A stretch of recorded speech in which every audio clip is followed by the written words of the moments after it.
Hello, guys. We are here starting our second episode of your favorite jiu-jitsu podcast, BJJ World Champion Conversation Series. And today, we're going to have a very special guest, someone who is always with us, always on our side, and a guy who worked really, really hard and very nice to have him with us. Double gold NoGi PANAM's champion, and also jiu-jitsu internet meme, João Costa. João, pleasure to have you here, brother. Pleasure is mine, Andrés. It's my pleasure having this conversation with you. My friends here, Carlos, gonna be part of the conversation. He's not on the camera, but his voice is here. Everyone knows the voice, right? I'm not that pretty to be on camera, so I'm gonna let that for you guys. So, João, starting here, tell us more about how it's to be a jiu-jitsu internet meme, man. Like, Actually, I wouldn't expect this because I was doing online strategy on a fight, and Give some context. Explain to the audience why you're calling Joao right now an internet meme, because some people have only seen the video. They don't know it was Joao, so maybe you can give a little bit of context. so we had a video like the Craig Jones made be viral on this last 2-3 weeks. Then was João and another guy, very good guy, double gold world champion at 2018 Wars as a blue belt, and also Ghee world champion as a blue belt, Stefan Banta, double five guy, right? Or so fighters or double five from right? Gabriel Rocha. And he's a very tough guy, and now it's gonna be a tough match him against João. And they was doing the quarterfinals of semifinals of the division. And on the match, like in BJJF, everyone knows like we fight a lot for the advantage and for the points. And João and Stefan was doing like double pull guard, and they was coming up and pulling guard again and coming up, pulling guard again and coming up, because both of them was fighting to gain the advantage of to start the fight winning, Yes. right? And Craig Jones took this part of the video and he made a meme like joking around with There's this, hundreds of memes. The one with Hundreds, music is hundreds. my favorite. I've told you, Joao. But can you explain us a little bit about that match and what everybody's seen now? You know, there was some criticism, but then we spoke to you and we know there was strategy behind that. Give us a little bit of context. Introduce yourself to the audience also. So first of all, thank you for having me here. It's really a pleasure be part of that. So I have been fought him in the Dallas Open final on the open class this year, and the match was super tough. We finished the match like 0-0, and he won by 2 referee decision by 1 with me. And it was a tough match, and then I knew he would play guard. The last fight he pulled, so I couldn't pass his guard. He couldn't sweep me, so I knew it would be super hard this match. And then I thought I'm gonna pull together and then come up with an advantage. And he didn't want to give me the advantage, and then we started to go up, down and up, down and up, down and up. You know, so that's why exactly this happened. Was a little funny seeing after the meme, like everybody doing like the Morto Vivo, like the dead and alive. They said a DVD is coming. Yeah. You know, the Festa Junina one, like the Junin party that you have in Brazil, is like a country party, kind of. And I didn't feel bad about this. Actually, for me, it was super funny. Has me as a meme there. And you got a lot of followers with this meme? Yes, I got no, but it's not everybody knew was me. But after I posted on my Instagram, oh, I knew it was you, but I didn't have sure. You know, like it was super funny. And it was just a strategy thing because I knew it would be hard to pass his guard. I couldn't pass as well, and he couldn't sweep me too. So I tried this to get advantage. He didn't let me. And then after that, we came up again. I almost took him down. And then he pulled guard first. So, like, I did what I did, but it didn't work. I didn't get my advantage that I wanted. But after that, I could be more aggressive. I dominate all the fight. The whole fight, I was more dominant. So, and then I got the winning by 1 penalty because he was not stolen, but he was, how can I say, not playing. He was just there, you know. I watched this fight. I was there close watching. And João, we already talking about that. Tell us more about your role to the double gold at NoGi PANAMs. Last year, you won your division, but you did not fight the absolute because you was with the knee injury, right? Yeah. And this year you went there and you got the double gold. 8 fights? 7 fights. 7 fights. Tell us more about that. Like starting last year, the first PANAMs that I won. So 1 week before I went to Houston Open, and I went to there. It was a Ghee tournament. I went there just to keep myself like in a competition rhythm. So, and then the final, I got injury on my knee. I got a partial tear on my MCL. I blew up my knee. My knee was like swollen, like I couldn't even walk. I had to go in a wheelchair to the airport. So after this 1 week, I'm not gonna fight. This for the PANAMs 2020. Yes. I just thought I'm not gonna fight because I can't even walk. How am I gonna fight? And then all week I was doing therapy. I did therapy with 3 different guys, plus like a lot of inflammatory, like a lot of medicine to at least to control the swelling. And one day before, I saw like the Flow Grappling post saying about both guys, Dante Cano and Stefan Banta. Like they did a who's number one match, and they said Dante Cano and Adam Brandley from Atos, and they in the post because they made a who's number one match. They said, "Oh, probably gonna get it in the final again," and then fuck. Sorry for the word, but I'm gonna let the guys win, and then I'm gonna step there and let's see what's happened. And then I beat both, and I got the gold. Like I couldn't go to the open class. I felt my knee in the final, like super bad, but I still couldn't get the win. This was your first major tournament IBJJF gold medal, right? Yes. And you think after this tournament, even injured, and you be able to beat both of these guys that are really, really tough guys, and now both are black belt as well. Adam just fought against a like amazing fight against Roberto Jimenez on this last Third Coast Grappling. Yes, true. And you thought this build your confidence to compete even more and more and more, and really made you believe that you can win and beat these guys? I guess this tournament was my click, you know, like, okay, I'm there. I can be between the best, you know, because I was like, I guess 8 fights, no Ghee match with winning, no losing. And then after that, I get my confidence like, okay, I'm between the best, I can do this. And then my first match after this was against Stefan Bunt, not against him, but was the tournament that I fought him in the final, Dallas Open. And then after that, I just won everything in NoGi.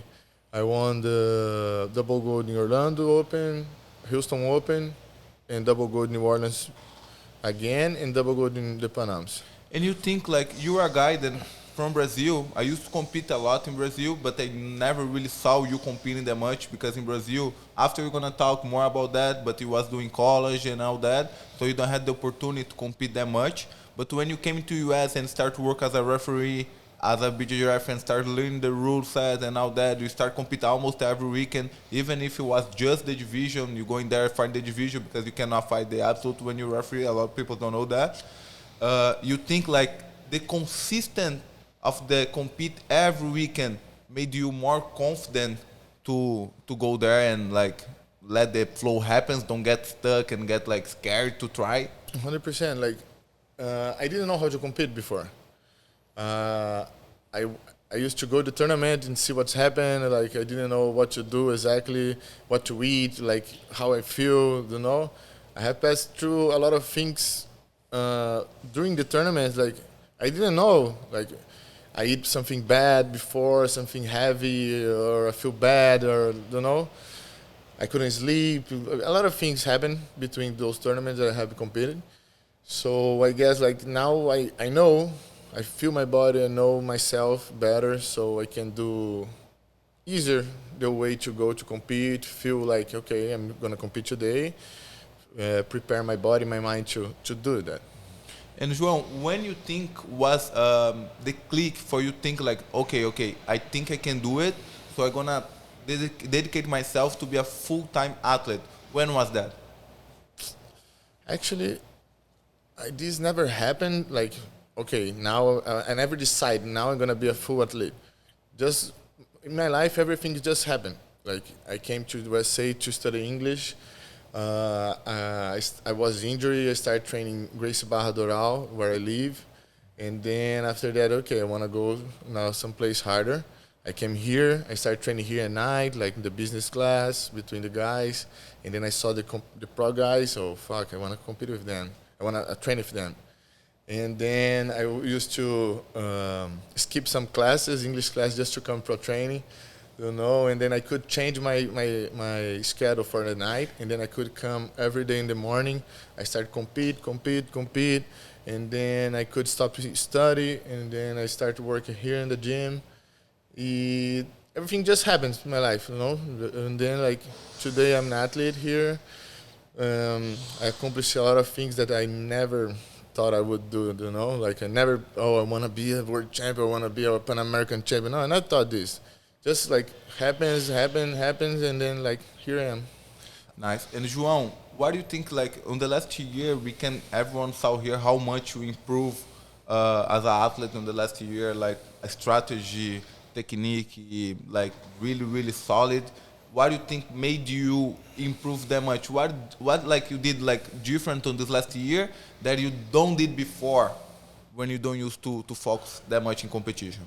Andre, I'll be honest, like you have a big part of this, As soon as you came here, quarantine started, and then we were in a small group here, training every day, like thinking.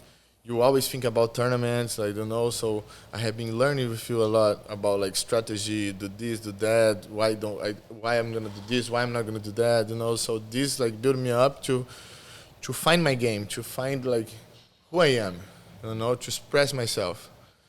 And then this feeling like create confidence on me, So I guess it's this. In quarantine, we are a small group here, training every day, like different ways, different trains, and then like I got okay, now I know what I'm doing. Yeah, the training on the quarantine was amazing. I miss this training a lot because it was a small group.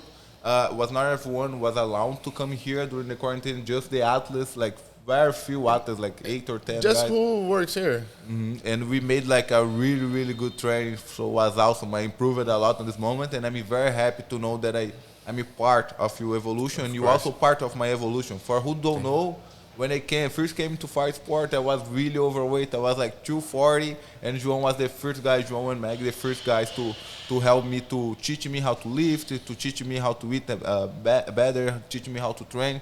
So I'm also very grateful. Like this was just a trade. You gave me, you taught me how to take care of myself, my body, and all that. And the minimum I could do was to help you with that. Yeah, and I appreciate that since the first day you came here. João, you just got your black belt last week. What's the next goals now that you have your black belt? Man, I'm so excited in my black belt debut. It's gonna be this weekend, like as this open tournament we're gonna have here.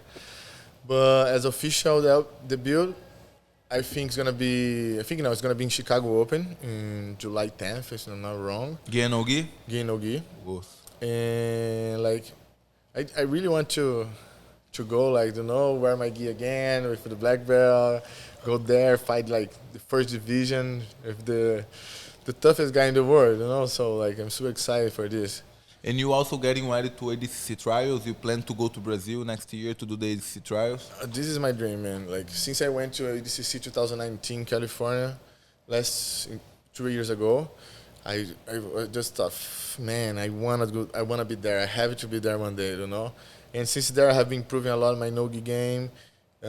Before, like, when I came here, I didn't know how to walk standing NoGi, Coach Manuel helped me a lot on this. I improved my wrestling. Like today, I feel in jiu-jitsu, I have a high-level wrestling, and because of this, I feel confident about standing. I start to play to build up my game, and then I feel super confident about this.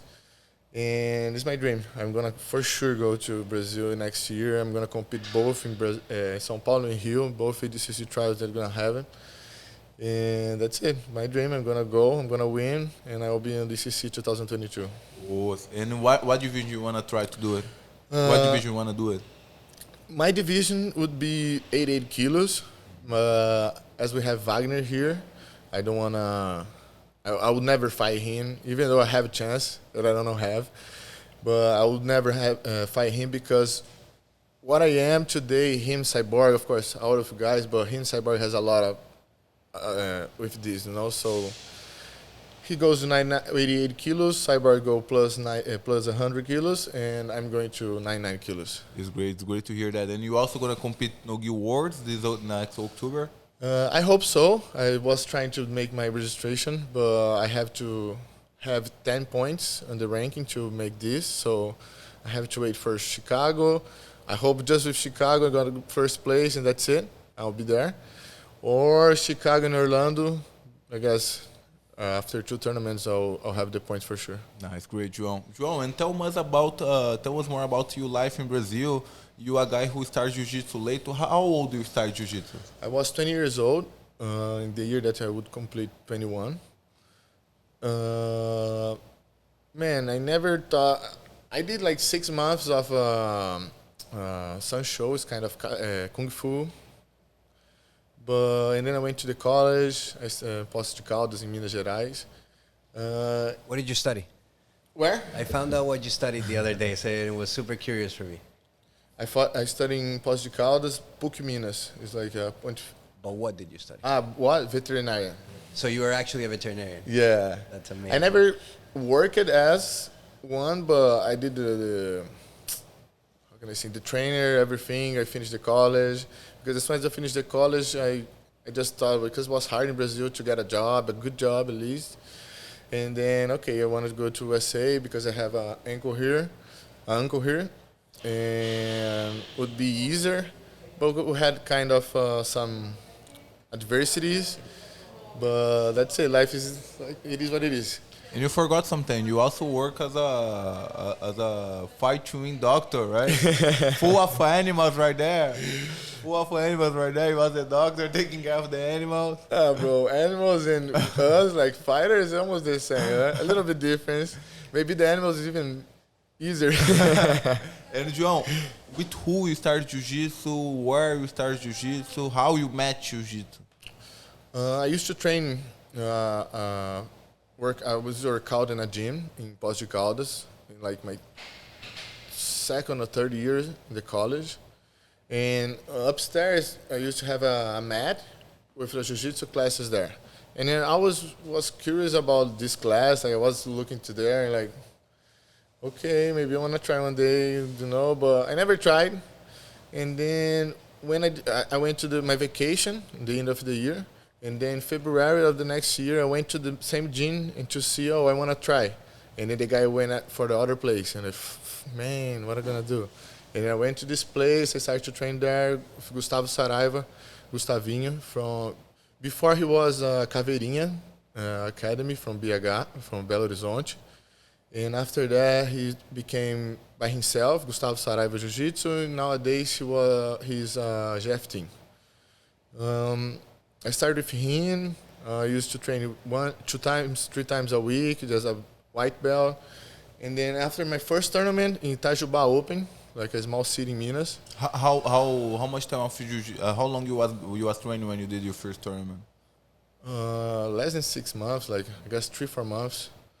And then I went to these tournaments. I didn't even know that rear neck choke was legal. Right. And then I went to the final, and then I asked for my coach, for my professor, Gustavo, can I do mata-leão, like the rear neck choke? And of course, why not? I said, okay, didn't know. And then I went to the final. I was losing the match. I took the guy's back, and I finished him with the rear neck choke, you know? And then after that, I was like completely like in love with jiu-jitsu. I want to do this, you know? I want to train this. And then after that, I was just train 2-3 times a week. I started training every day. Right. 2 times a day, you know? And then was it, like how I began. And like on this time you was training and also doing the college, the college every day. Every day. And lifting as well. Yeah, lifting, yes, lifting as well. And then after a while I started CrossFit too, so, and then I was doing both, 3, like CrossFit, jiu-jitsu, and the college. And you have great experience because when you came to fight sports here, you did like just like you said, you was just a student, and after Cyborg gave you opportunity to be a conditioning training coach as well. How was that? How was that like changing your life? Because you never worked with that before, and you started working one high level jiu-jitsu school, one of the top 10 school in the world. How was the sensation to like, oh my God, now I have a big responsibility to take care of all these monsters conditioning training? Don't tell nobody, okay? But I started training like workout since my 15, 16 years old, and I always had like super focus because I always want like a good shape, like being good shape. And I used to train like 1 hour and a half, 2 hours per day, every day. Like it was kind of crazy, but wasn't enough. You know, like I had like a lot of friends, bodybuilder guys, and that taught me a lot. Like taught me how to do diet, exercise, perfect form. You know, so I have been learning by myself. I never had like the real theory in hands, but the practice like was good, super good actually, because the people that I have met in my life. So when I could stop to study here, the English school. You finish your whole course here of English? Yes. So after that, I just came to Cyborg, and Cyborg, if you need anything like for anything here in the gym, like I'm available, like just count with me. And then the right moment he said, man, I really have something for you. Like Maggie is starting a new program there, the Champion Fit, and then she needs someone else, you know, like she had like Joaquin, Kate, like, but nobody could take the place and keep this, you know. The beginning was hard, was like, I was starting and never taught before. Like, it was my first time doing this.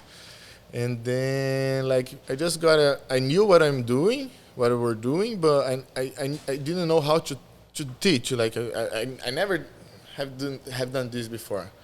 And then, little by little, I got experience. And then today, like, for me, is today's very successful. The class always full, and like I'm a proof, like I'm a live proof. Then like his work is really, really, really good. A lot of people don't know, but Cyborg is a guy who always tries to help us. I mean, also when I came here to the gym, the first opportunity he gave me, like I start work on the juice bar of the gym, and after little by little I start teach some class, and little by little like made my way to be where I am today. So Cyborg like always give you opportunities. It's amazing. This is amazing, yeah. And before you came to fight sports, you know it about Cyborg, or you start find out about him more when you came here? Because like you said, in Brazil you used to compete sometimes, not that much because you was always studying as well, but you used to watch jiu-jitsu. How was your connection with jiu-jitsu? Like not just in training, but like about the lifestyle. Man, like my lifestyle jiu-jitsu was at my gym, you know. What I knew, it was what my old professor would say. Like he used to say like about Bochecha, Leandro Lô, the most famous guys, and then I knew these guys, but I never watched a match. Like I just went to there and trained. Right. That's it. 2 times a day, almost every day, you know. But that's it. My jiu-jitsu life was in the gym, you know. I never knew about Cyborg before. When I came here, and then I started to read about, and then Cyborg is here, and then I went to there and see who is Cyborg. Okay, Cyborg, okay, should be good. And then I came here first moment, was a little bit nervous, and then I came to train. Was a super good train in the night, and then after that, okay, it's here that I want to be. And then after my first pro training, after some while, I went to home with my wife and I said, what am I doing there? Because I had my ass kicked so hard. I cannot go. I don't know what I'm doing there. Like, the guys are like fucking me up, you know? And then she said, wasn't what you want? You don't want to like be better? So you have to train with who's better than you. I just shut up my mouth and okay. Next day I was here again. And João, like we was talking earlier today at the gym, You say then you also want to compete the Ghee PANAM. So how you divide your trainings between Ghee and NoGi? You are a guy who has been doing really, really good in NoGi, but also want to perform in the Ghee. How you divide your training? Two Panams, I'll be honest. I left my Ghee in my house. I was just teaching with Ghee, but no training anymore. To NoGi PANAM. To NoGi Panam. So I was just focusing no Ghee. And I was doing this until I got my black belt. As soon as I got my black belt, I got excited. So like, I really wanted to wear my Ghee, wear my black belt, and go to fight, you know. So now I'm doing here like the regular schedule where you have Monday, Wednesday, and Fridays Ghee, Tuesday and Thursdays no Ghee. And now I'm adjusting my drill days to keep both like in a good, keep both up, like keep both trainings like good, you know. I guess in NoGi I'm already better in my game. Like I know what I have to do. In Ghee I want to improve some new skills that's gonna help me for sure. And you also do drills. You do drills like you divide drills during the day. You do sparring. How you divide your ways of training? The sparring do more in the pro training here, and drills usually do more in the afternoon. Usually I like to drill like between 2-3 p.m. But now I'm gonna start drill actually a few guys at night. You know, it's gonna be good and better for me, especially for the Ghee training. Right. And João, I have another question for you that I was in mind. You are a guy who always posts eating health stuff, and you have the sponsor of the health box, right? The Taste Health Box. The Taste Health Box. So tell us more about like what's the biggest difference that made you like when you eat healthy, how you feel in training? What's the difference like when you don't eat health and to when you eat health? Like what's the biggest like thing like then you feel? I guess when you start to eat like junky food, like McDonald's or like everything is trash, you feel heavy. You know, you don't feel like with more energy.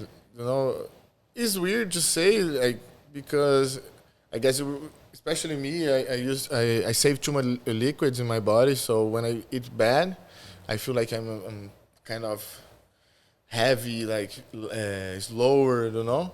And then I can eat clean. I feel my body like goes better, flows more. I feel my stretch is better, you know, my flexibility gets better too. And you take the whole week to eat clean, and you have a day that you eat a little bit bad, or you always try to keep the diet on point? Usually on Sundays I eat a little bit worse, but not too bad. I always eat food, but especially Mondays I like to eat my ice cream, like, you know.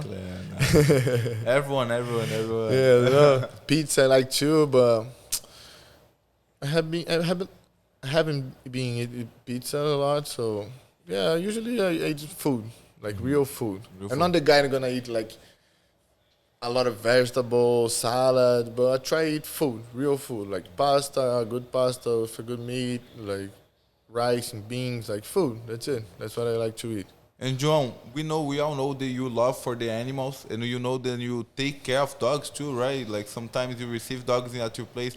I don't know now, but before you used to receive dogs, and you stay with a lot of dogs at your place. Tell us more about that too. Yeah, we used to do this, but now I have my dog with me. I brought him from Brazil, so now I can't because my dog's not the best friendly for the other dogs, but.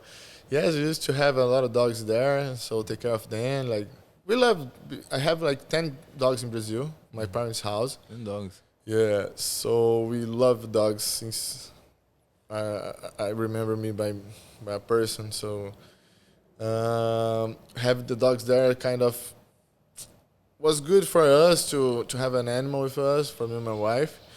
And then after I brought my dog here, like, we are good because he's super nice with us. Like, he's an angel, man. And the love for the dogs is what made you start to study as a veterinarian? Yeah, How was that? Like, I never knew what I wanted. Like, I was in the school, like, everybody knowing about, like, oh, I'm going to do engineer, I'm going to be a doctor, I want to be a this and that. Like, I never knew what I want to be.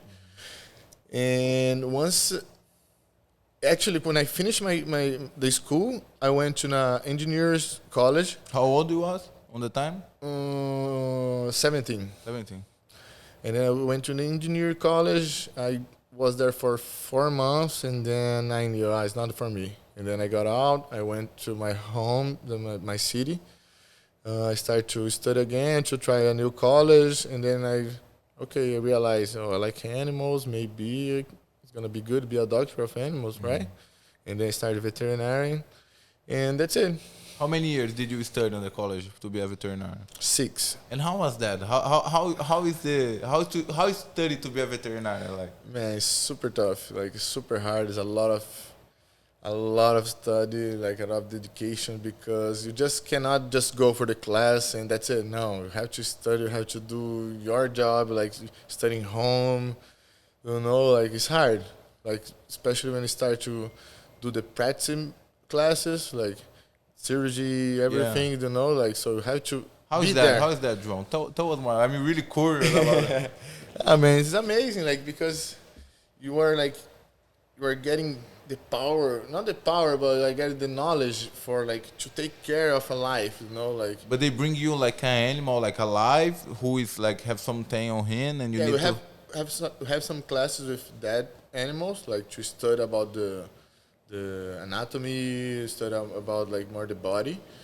But also we have the alive animals to do of course, you always have a teacher with us, like teaching and guiding us what to do.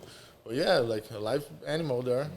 And you take an open hand and all that. Yeah. Like, how was the first time you did that? The first time was in the college, with my teacher on my side, but I was super nervous, sweating, like in the class, like full of people, a class like this size, full of people around, and then I was there, like shaking my hands, but everything was cool. I could do and finish my job there. And you still think that maybe you can work with that on the future, or you don't think so anymore? No, I find myself in jiu-jitsu. That's what I want to the rest of my life. And your degree works here in US? No, I would have to do kind of a test to validate. Huh? Yeah, to validate. Yeah, that's it. Great. A lot of people go through that dilemma, right? They might walk into jiu-jitsu later in life. They already have a career. They've already committed to something, and it's very hard. I see a lot of talented people who don't go all in on jiu-jitsu because it's hard to commit, especially when you had something else. What was it for you, like, or what would you say to people who are in that dilemma? Because I've spoken to other people on our mats also who are in the same process. And one of the most amazing things about your story is that you are a high-level competitor right now. You're having a lot of success in the jiu-jitsu scene.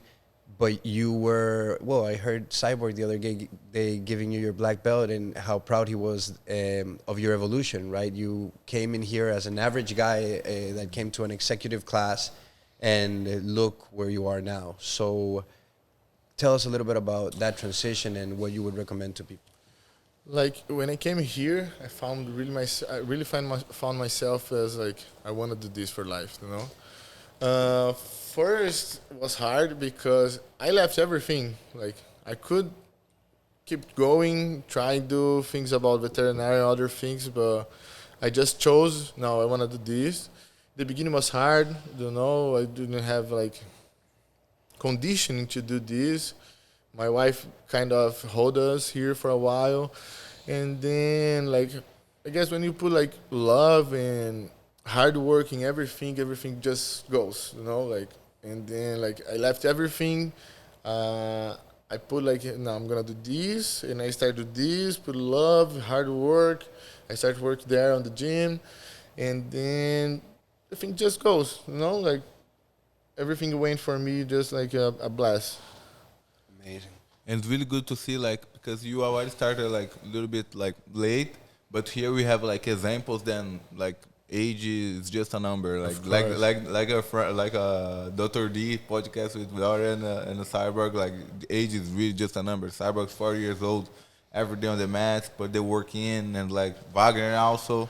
So you think this made you believe that like, oh, if they did, I can also do it. I can also do it. Yeah. Have this example so close to you? Like Cyborg, of course, an inspiration, but Cyborg is something else. You know, Cyborg is like since he started, he was something else.